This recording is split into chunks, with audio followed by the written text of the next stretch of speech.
I'm Billy Hollowell, and welcome to Newsmakers, a show where we go behind the headlines to bring you interviews with pastors, entertainers, politicians, and other notable figures. Each and every day, we bring you one interview from newsmakers here on the Newsmakers podcast. And on today's show, we have a discussion with Danica McKellar. You may know her from the Wonder Years, and she's joining us today to talk not only about her career in Hollywood, but also about finding faith in Jesus. With no further ado, here is Danica. You have a new film, A Royal Date for Christmas. This looks like a lot of fun. Tell us a little bit about the plot line. Yeah, it's my new movie on Great American Family Channel. It's called A Royal Date for Christmas. It's a royal Christmas movie, so of course it's super fun and very romantic. I play Bella Sparks, a stylist who is tasked with styling a duke for the week leading up to Christmas. He's come in from England and he's lost all of his luggage, so he has nothing and I have to start from scratch. In addition, his girlfriend and he just had a very public breakup. And so he's wondering if, so that he can avoid all the uncomfortable questions, if I would be his platonic plus one for the week as well. And I'm like, you need a date? Very interesting, fun. And also, he didn't tell me he's a duke, so I find that out midway through.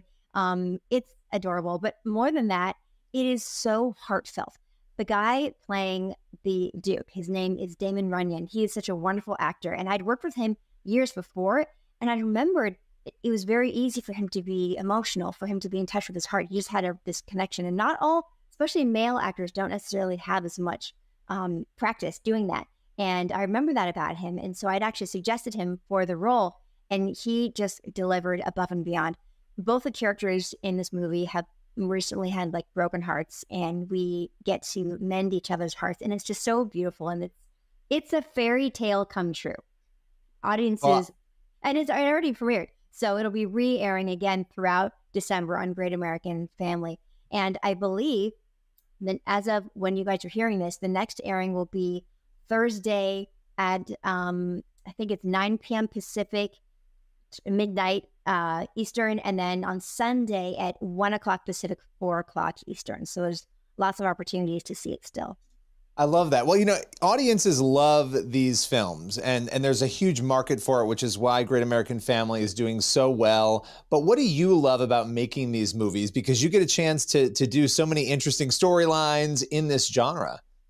Yes, I know, and I love them all. I mean, the royal ones are something kind of fun about that. I've gotten to do some dancing in some of these movies because I've got a love of ballroom dance from back when I was on Dancing with the Stars. But mostly, and I have to say, Christmas movies in general, I adore making them because it's the twinkle lights, it's the decorations, and then you know they're going to be putting this wonderful Christmas music on top of it. And there's just that extra something special about and magical about Christmas movies.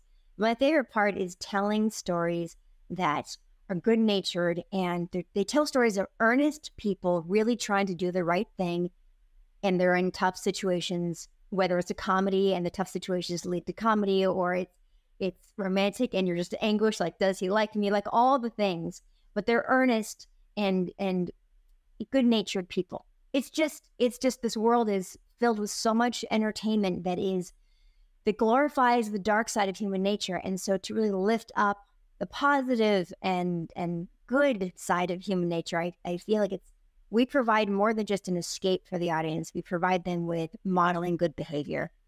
Yeah, well, I have to ask you this because you've been in Hollywood for a long time, starting as, you know, a young person all the way through adulthood, continuing a very successful career. But it's funny, it feels like Hollywood has been very slow to move in the direction of creating this content that you're talking about. And yet when Great American Family does it, when, you know, I worked with and at PureFlix for years, Great American PureFlix now, when you know, they're out there making it, people love it, they crave it. You see that the audience wants it. Why do you think with all of that sort of craving and wanting the content, Hollywood has been so slow up until now to really sort of deliver more of it? I mean, it's been picking up lately. It has been, yeah. Very sweet Christmas movies. They're all over the place. It's not just Great American and the other networks that we're used to seeing them on. It's all over. It's growing. And why? It's good business. More people watching. So like, so everybody, no matter what their intentions are, everyone wants to make money, right? So like, great. Okay, let's do more of these movies. So they're jumping on the bandwagon. But I have to say, Bill Abbott, he started this first at Hallmark and now Great American Family. He knows this genre inside and out. And so There can be many movies like it, and there's, I'm sure, plenty of good versions of them. But I am so proud to be working with Bill on these movies because I really feel like he's the genesis of it. Yeah, he's leading the charge, and you guys are leading the charge in it, and it's incredible to watch. You know, one of the things about you and your story, you know, and you've been asked a lot about this the last year and a half or so, you talking about your faith and being really open about that. What was it like to open up? Because you could have been quiet about it, and even in the beginning when it first happened, you were, you know, candidly sharing it in a really compelling way. Look, as soon as I got home from church, I went on Instagram Live. Yeah, no, I feel so blessed. And I don't even, people have said, oh, you're so bold. It doesn't feel like bold. It doesn't feel like it requires courage or anything. It's so, like, when you experience something that is so beautiful and so wonderful and so life-changing, you want everyone to feel that. There's no, you know, and my preconceived notions of Christianity before I know, and for people who haven't heard me tell my story, I saw the Passion Play on Palm Sunday last year. So it was April 10th of 2022. And it just hit me. Everything hit me. The Holy Spirit came to me. That's what my dad says happened. But it was like a wave of love and understanding hit me, that this desire that I've always had to try to do the right thing just because it's the right thing. And even when no one's watching, like, where does that come from? Where does that get rewarded, I guess, is it, for lack of a better term. Now that sounds wrong, but you know what I mean? There's been something in me. And I've always, I've had a sense of God in some, you know, shape or form, but my ideas of Christianity had been so colored by all the negative stuff you hear in the news. That's true. I mean, look, humans will corrupt anything they get their hand. Anything powerful is going to be corrupted. And I had really only seen all that stuff. I mean, that's what I thought, oh, well, and Christians are all like judgmental about other people, and they're, you know, and they cause wars and the Inquisition and like for thousands of years. So, and that had clouded my vision, and I just didn't get to see, oh, wait a minute. At its core, this is the most miraculous, amazing, incredible gift in the whole wide world.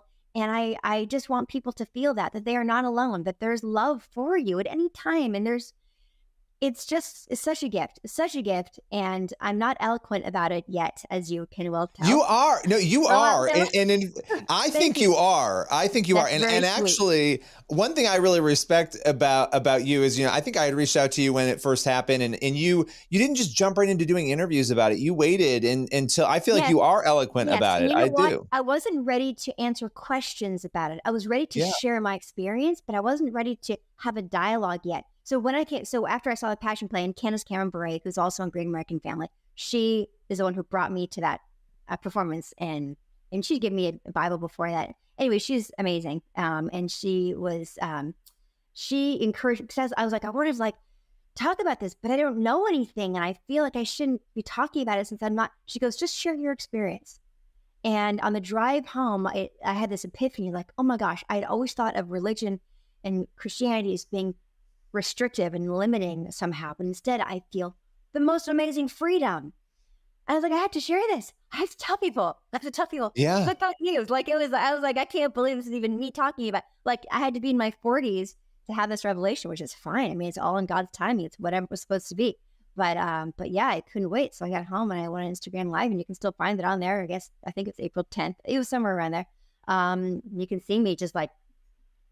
Yeah. Well, I so respected that, though. I so respected your approach to it, you know, sharing your experience and, you know, waiting to answer those questions, and you saying you're not eloquent. I want to correct you again, because I think you are. I think what you have said is really, you know, beautiful here about this experience. And, you know, we have a culture and a world that I think probably has, you know, sold a lot of lies to people, and they haven't seen that truth, and experiencing it and being able to tell people about that love the way that you have is amazing. And so, I mean, you've kind of said it, but I want to ask you, because, you know, just hearing you talk about this, how has this changed your life when you think about you before that April performance that you went to view, and you now? What is different?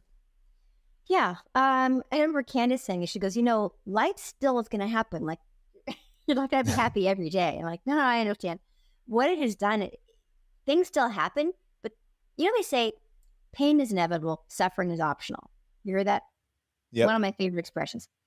And that that's the difference. I find that bad things still happen, but I have a different way of dealing with them that takes away that optional suffering part to a large extent. All I have to do is remember.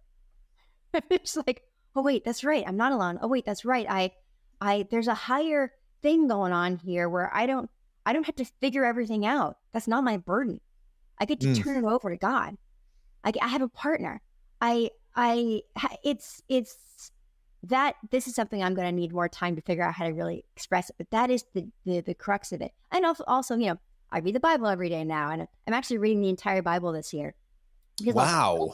I was a math major. I like a good challenge. So I'm like, okay. And I remember Candace had tried to describe the Trinity to me at like a lunch that we had after the church experience that I had. And she's like, well, and then she was on a podcast talking about how she had been telling me about the Trinity. She didn't name who she was talking about, but I knew she was talking about me. She's like, how do I explain this to her? She hasn't even read the Bible yet. And I was like, she's right. I haven't read the Bible. What do I do? So that was near the end of last year. It was around this time last year that I heard her say that. And then there's a thing called the Bible recap. And so they start January 1st, and it tells you what to read. I'm sure there are plenty of these, but this is just the one that I found. It tells you what to read every day, and it's in chronological order. And then you listen to like a 7-minute recap. And I'm a very busy person. So oftentimes, not always, but oftentimes I listen to the Bible on an app. And it is the most comforting. I found this one where the guy's voice is just really comforting. I've heard James Earl Jones has one. I mean, I'm sure there's a gazillion of them out there, but I just love it so much. It's part of my morning routine, and sometimes I can't. I have to skip a couple days, and then I get to like do more like binging, like binge watching a show, and I love that. I actually really like. I got 3 in the queue, and I get to like just really absorb it more. And I'm gonna do it again next year. But yeah, I'm on track to finish December 31st. And that's incredible. It's changed, but that's not the profound way. The profound and the reason I'm reading the Bible is because I just want to like know, like, okay, well, let me get the details now. I remember when I fell in love with my husband, and it was like love at first sight. It was overwhelming, and then I remember it was like our 4th date, and we were holding hands, and I looked down at his hand, and I thought, I don't know what his hand looks like really yet. Like what is it? What does the hand look like of this man who I'm in love with? And that's kind of how I feel about reading the Bible. It's like, okay, well, let me know everything now. I feel it, I know it, but I want to like fill in the gaps, and also to understand and to be able to have these kind of conversations with other Christians, other believers, and have a common point of reference, and just to understand some of the nuances. But one of the things that I was the most encouraged by was learning that, and I learned this through The Chosen, of all things, the great TV show, that Jesus was anti-religion, really. He said, you don't need all these rituals, you don't need the sacrifices, you don't need to go to a place in particular or talk through a particular rabbi or holy person of any kind. You don't need that. You have a relationship with God through me. And it's like, it's not about religion, it's about relationship. That was huge for me, and really helped to lift any final burdens that I felt by what my ideas of Christianity is. That I don't even like to say, I mean, I do say Christians, but I like to say believers instead, because somehow, but that's the things I have attached to the words, which is really matters. No, I like that. I like that term too. I tend to use that. And look, I grew up in the church. So I've been a Christian my whole life, but it wasn't until this year that I did the Bible in a year. I've read the Bible, probably all of it, but not chronologically. And it opens your eyes to so much. So I commend you, because you're a year and a half in, and I'm just doing it now. And I'm on track to finish it too. And it blows your mind though, when you see all the connections to it. And it's just incredible. I really appreciate you sharing your journey openly. Is it bold? Absolutely. But I think beyond that, it's just incredible to see somebody sort of come into it and so openly and eloquently share it. And I just appreciate you taking the time today to join us. I really do. My pleasure. My pleasure. And now you can't get me to stop talking about it. So, no, I love it. I want to have you back to do a part 2. I'm like, you got to come back. And once I read the Bible twice through also, I feel like I'm going to have a better, because like you say, you're making all these connections. I'm not. I'm getting it for the first time. So I'm looking forward to going back and be like, oh, and then getting to make those connections. So I love that. Well, I love that. And I want to actually talk to you after you finish it the first time. Like once it's done in a few weeks, I would love to hear your reflections on that. No, that's the thing. Listen, I feel like I'm just absorbing it. I'll let you know. I'll let you know if I feel like I have something to add. I love that. All right. Well, through it. Well, and in the meantime, you're contributing great entertainment as well. The film is a royal date for Christmas. So appreciated our time together today. Thank you. Thank you. And everyone, if you want to find me on Instagram, I'm just Danica McKellar, and also Great American Community is you can find that as an app, and I actually do here and there I'll do little segments about my faith journey on that. You can find them all.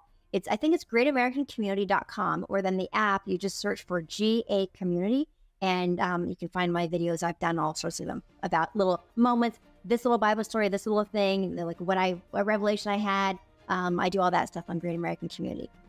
Well, I love it. So appreciate your time today. Thank you. Thank you so much. That's all for today's Newsmakers podcast. Make sure you tune in Monday through Friday for new episodes of the show. We will see you again next time.